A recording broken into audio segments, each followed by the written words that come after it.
So, Wanessa, we have a question here for you from Anna.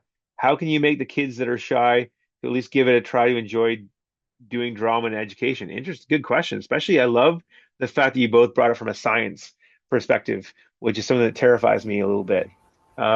So, like, that's a really good question. So, what do you do to make this your students more comfortable with the drama they're exploring?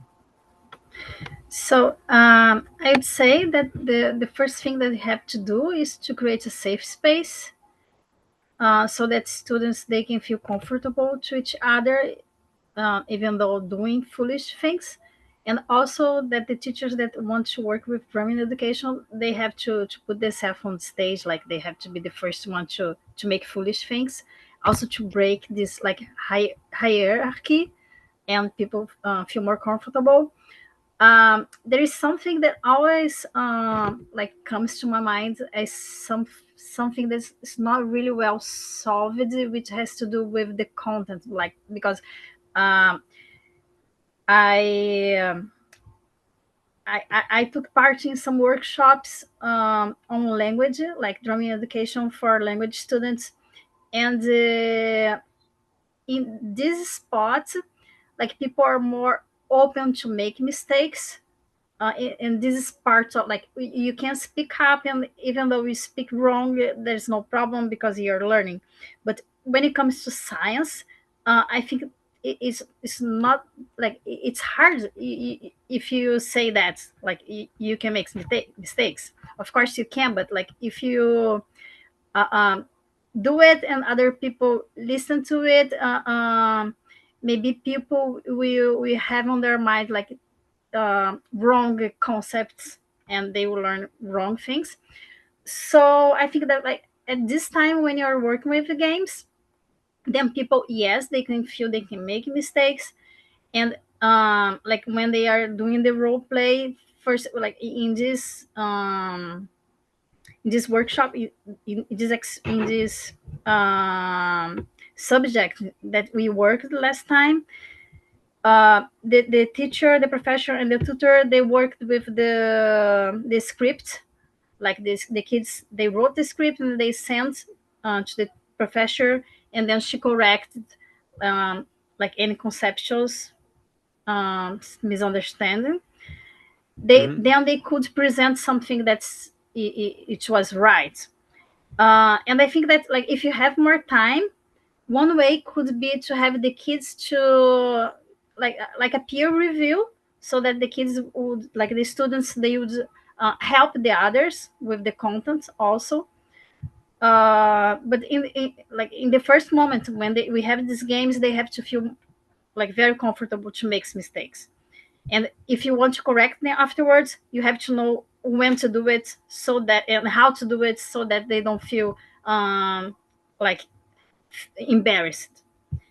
Well, Yeah, I think that's it. Yeah, and there is you, another thing, like sorry, just to finish.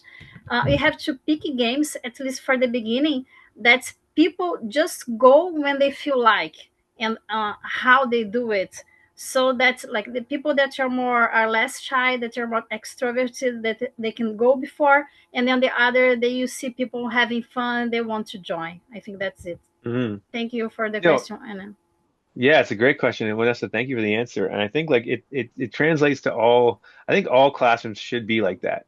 I mean, I think that we talk about like I mean, just to if I can jump onto that a little bit, like looking at like so a lot of the work I'm doing right now is educators because I'm actually working in a capacity with other educators right now in my area in my school board, and is around trying to like the indigenous learning model from a for our context is about holistic education, like meeting people here, and everything. And it sounds like you're both doing a lot of that in the science that you're doing. And what I love about the being able to make mistakes is that, like, I mean, you're never going to discover anything with science if you're not willing to make mistakes. Hmm. Like create good mistakes, not like, oh no, blew up the house because I mixed those wrong chemicals, which is why I don't do science. But it's really it's interesting how that translates from discipline to discipline, and it's really cool. because we're so there's so much more similarities than we actually think lots of times. Other questions? Yes, thank you. This is also the same question that I wanted to ask Tessa. How Oh, do you Tessa, yeah, same involve question. Thai children or children who are not too much into it? How do you involve them with your games and everything? Maybe there's somebody who says, "No, I don't want to do this." How do you do that? That's a great question. I've had a few students and that really were not interested in participating. Um, so I have two answers. Generally, with very young children, the kids that don't participate are the kids that have experienced trauma or shame around playing pretend. And so I am not going to shame them for not participating, but I'm going to look for ways to include them that don't put them on the spot or don't spotlight them. I had a student who did not participate for an entire year. And then in the last month of school, he finally joined in. And he didn't join in correctly. He didn't follow the rules, but I was like, this is a win, so we're not going to worry about those rules.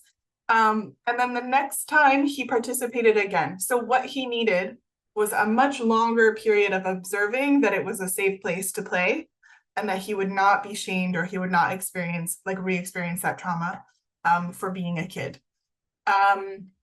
Similarly, I had a student who did not participate the whole time. She joined the class late and I think didn't feel as safe with the other students, but she watched everything. And so her level of participation was different from other students, but it didn't mean that she wasn't participating. We did a drama about a king who was using all the water in the kingdom to have a fountain, and it was ruining the lives of everyone. And she drew me a little stop sign and handed it to me. And that was her participation for the whole year. But it showed me that she was thinking very clearly about what she wanted to communicate to that character. So she was still engaging in role. I think like when I think about that question, students who don't participate, I think about what are their access needs and does their participation look the way I think it should?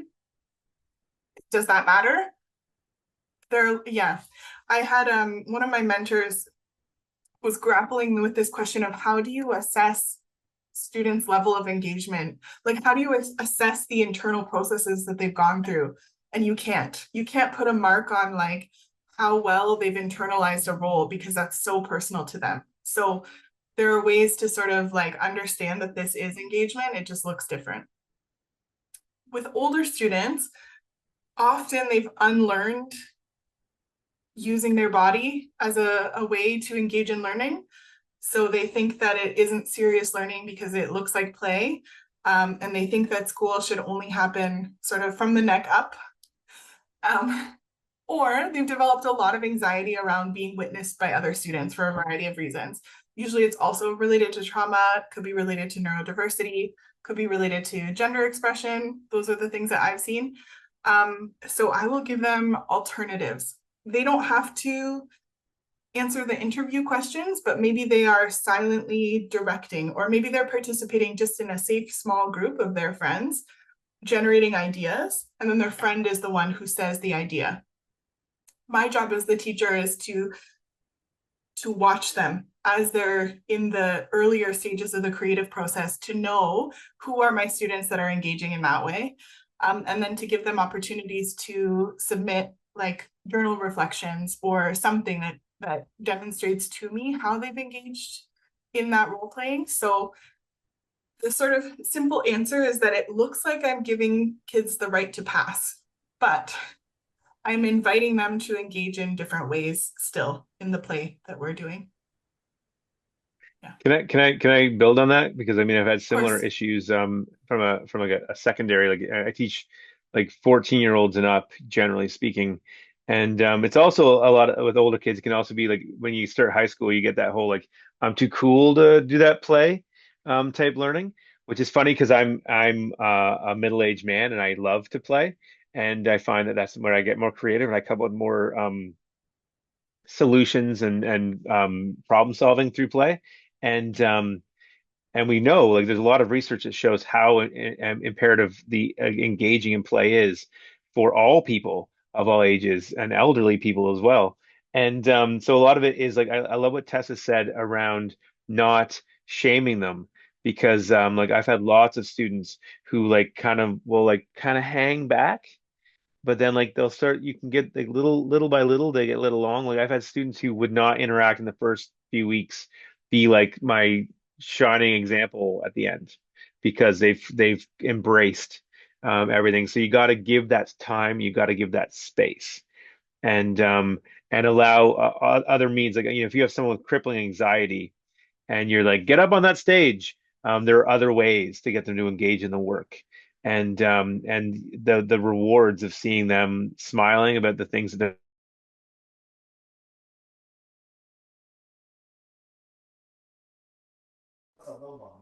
Did Matthew froze or me? Matthew, I and think. Oh, okay, you're back. You're back. Go on.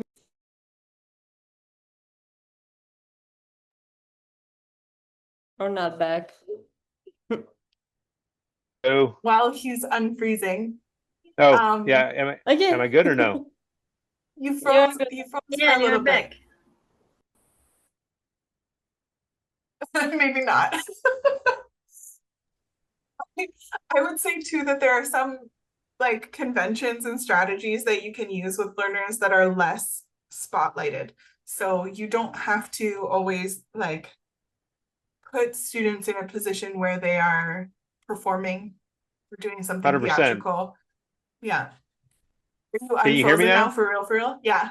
I don't know. I my internet connection should be good, but it's yeah, I froze. I don't understand. All right. I was done anyways. Any other questions or Yes, I have a question for Ana, and I also have a test for Tesla. So the question for Ana is, I would like to know how she see that theater and science can be integrated in the future, like in this area of disinformation and everything.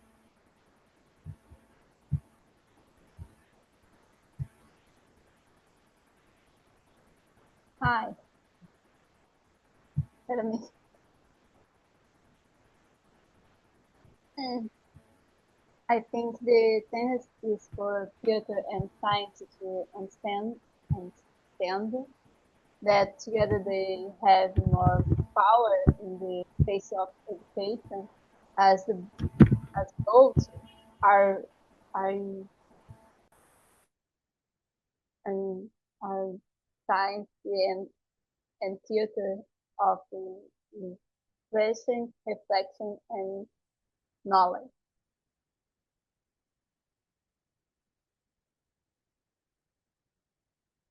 You understand?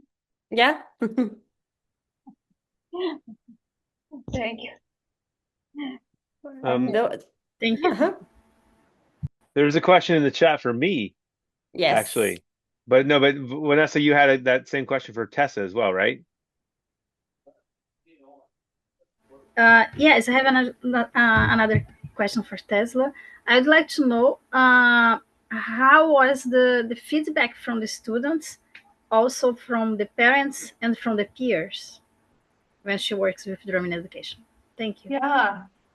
Um, I've had students reach out to me now that so I taught them usually when they're like maybe 10 or 11 years old.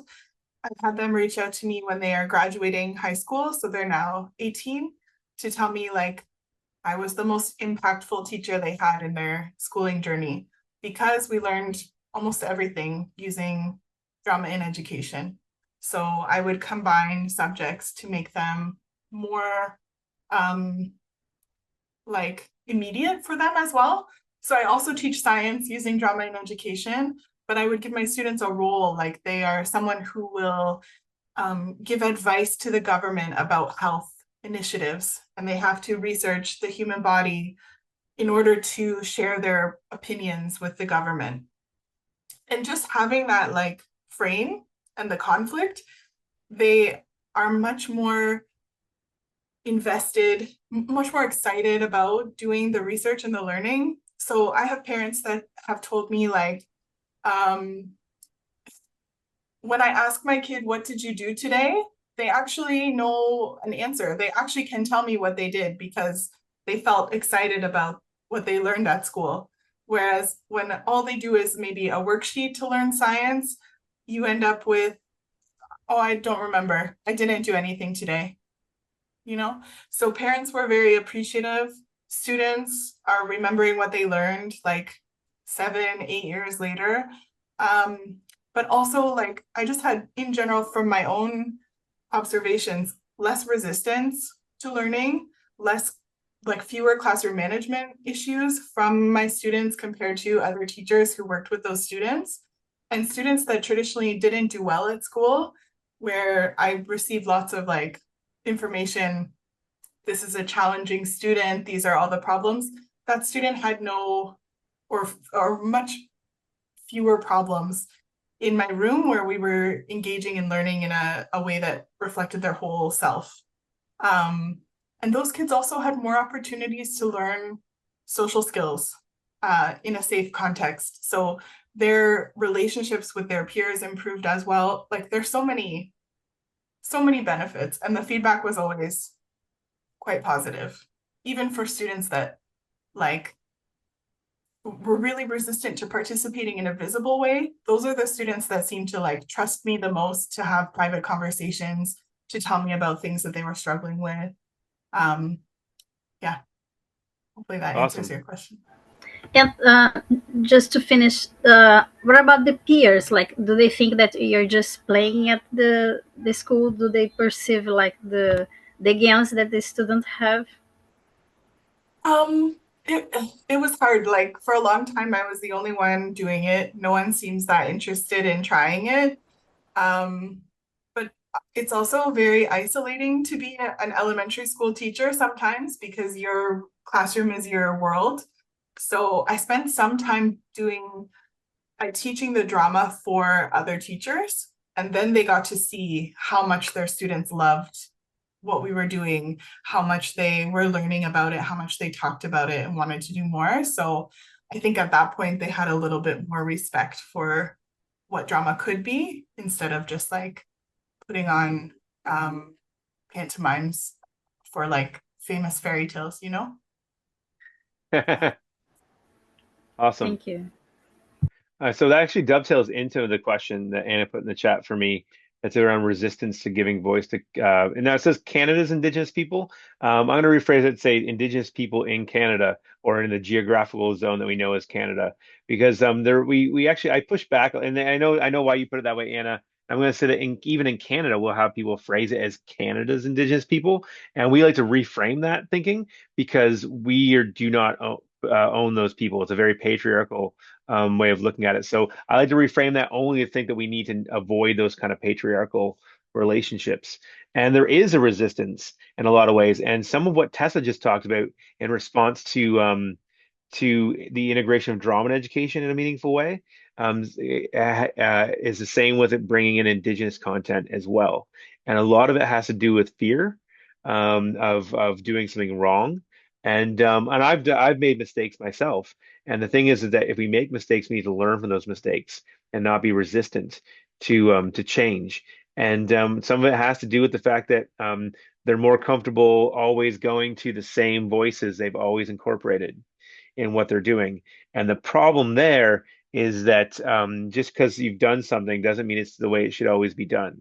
So I mean, like we can leave the Shakespeare, we can leave the I mean, and I love Shakespeare, and I love learning about, like I've learned all sorts of stuff about ancient Greek theater and theater from around the world, but we also need to embrace the voices of oppressed people in the spaces that we're in, because by learning from those voices is how we build that empathy, right?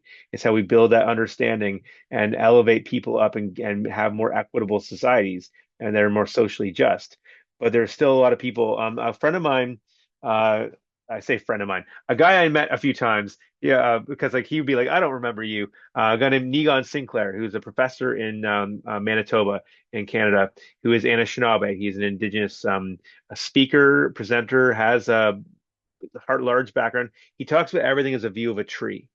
Like think of the tree as our perspective. And like when we only have one perspective, which a lot of people still have in education in Canada, they're only going to look at that tree from that one view. But if we bring in other perspectives, we start seeing the 3D nature of that tree. And and that doesn't mean that we never lose that view of the tree that we had. It means that we're just adding to our view, and every view is equal. And if we get, that's how we can understand each other, is if we get that 3D notion from a worldly view, from an indigenous view, like not from different indigenous people across Canada, and from our own views, we learn more, right? And but that's why people are resistant, because they often don't see that benefit and how it's going to build that empathy and that path forward together. So it's really tough.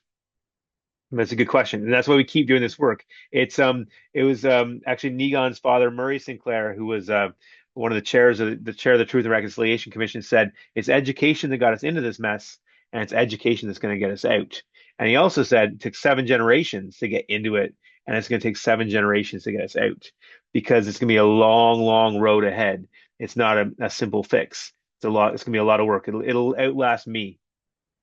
I would also say, like, Canada, as a settler colonial nation, has like a nation building project in our education system. So we're really like sold this propaganda about Canada as a very accepting, kind, gentle place. And so this history of violence doesn't match, and people resist accepting that like violent history because it doesn't match with the identity that they associate with their Canadianness. So on a societal and personal level, lots of people struggle with accepting that they live in a place that their presence in that place is because of that violence that happened. And looking at their own family histories and lots of like myths about Indigenous people, and the intergenerational trauma that they've experienced and why that's resulted in certain outcomes. So Yeah. I think like intellectually people resist things that don't fit with their worldview of themselves and with their nation. But we, through our educational experiences, build empathy for people and build that capacity to hold both truths. Like you can be a nice person and still benefit from the harms caused to the Colonialism. Indigenous people. Yeah. Yeah. And you're Thank still only, if you. you're not, got to change that look of the tree. Thank you all. We will have to wrap it up. If there is another question, but can we be really short because our time is really up? So please, just a few Okay. sentences. We Okay. have So, to wrap it up. appropriation into appreciation. So, I mean, when I think of appropriation, I think of like, so Wanessa, I'll give you a really awful practice that we're trying to really get people to stop doing. And I had this conversation about 4 years ago with someone where they said, "Oh, I'm just having kids write enroll as students at a residential school." And but the reason why we don't want that is because in a Canadian history and a North American history perspective, the story of North America and Canada has been told from a white settler perspective, and the depiction and stories of Indigenous people have been told from a white settler perspective through film, through books, through media, news coverage. And so, what we can do instead, like that activity I said about, we have a time machine right here. And so we're going to learn about this history and learn from these voices of Indigenous people. And then we're going to send a letter back to Sir John A. Macdonald, who was Prime Minister at the time, through this time machine. So it's coming from us to Sir John A. Macdonald instead of us taking on the voice of the student. And so another thing about appreciation is like we can look at artwork and appreciate it and take stuff out of it to use to create without like, trying to be that artist or be that person. Does that make sense? So like the example of I love using wisdom of the universe because you can see it. All the roots connect. It's all the way to the bottom and all the roots spread through it, the painting. And so the using that, you like, so there's so many truths of our universe. As Christy Belcourt, the artist, said, the wisdom of the universe is contained within everything around us. And so like using that though, we can look at that and then create something from ourselves with it instead of trying to be Christy Belcourt or be that painting. That makes sense. Yeah, like we're not going to try to copy her style of pointillism, which is incredible. We're going to try to think about the deeper meaning of the painting, appreciate it, and start with that as our starting point. We're not Yeah. going to try to like recreate or like have students take the role of Indigenous people, but there's something we can learn from those Indigenous people to reflect on ourselves. And that's Yeah. the space that we